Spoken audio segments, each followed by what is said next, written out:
Hi, everybody. Kevin from Ridgeline Consulting and Coaching. I hope everyone's having a great morning. Fall's in the air. The leaves are changing. Leaves are falling.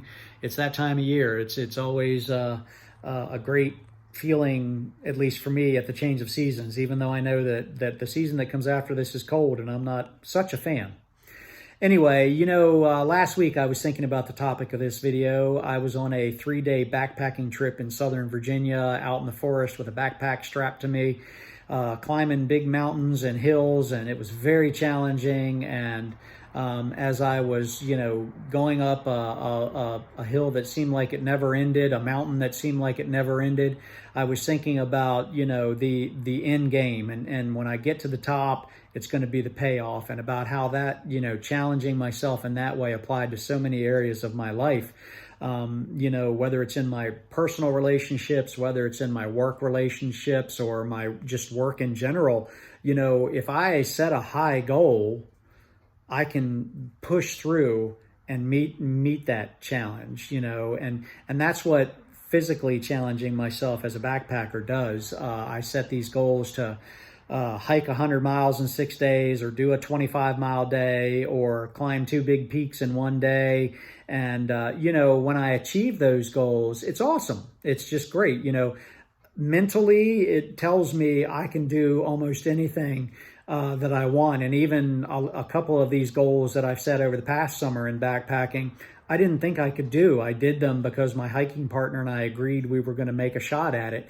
And I did them, even though my brain didn't think I could. So I told myself and taught myself that I could set a higher goal than I expect and meet it. And that was really great mentally. And also physically, when I'm doing these physical challenges, they're difficult. You're huffing and puffing, and whether it's at the gym or whether I'm on the trail or something like that, it's hard.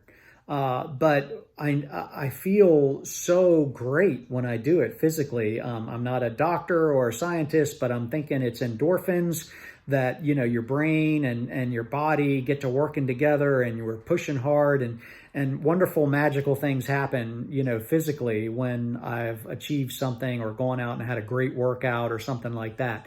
It also happens, in this magical brain of ours. Our brain starts to understand that, just because maybe some past experience tells us we can't do something, if we set a goal and we work hard, we can achieve it. And challenging myself is important for me. I find that if I'm in coast mode, which I'm often very willing to be in, I really am not coasting. I'm sitting still.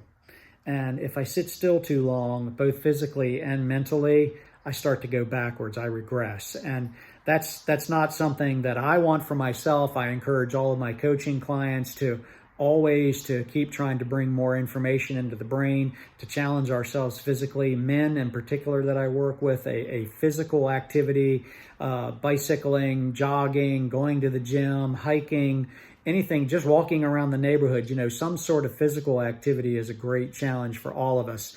All of these things, your brain and your body, they work together. We think they're separate, but they do work together. And it's important to keep both challenged. Sometimes it's reading a new book about a topic that you know nothing about. Sometimes I'll read a book that maybe offers a different perspective on something I think I know everything about, and all of those things keep my brain active. And then the physical challenges that I do, whether it's going to the gym or backpacking, any of those kinds of things, they keep my body engaged. And when my brain's engaged and my body's engaged, I just overall am in a much happier state.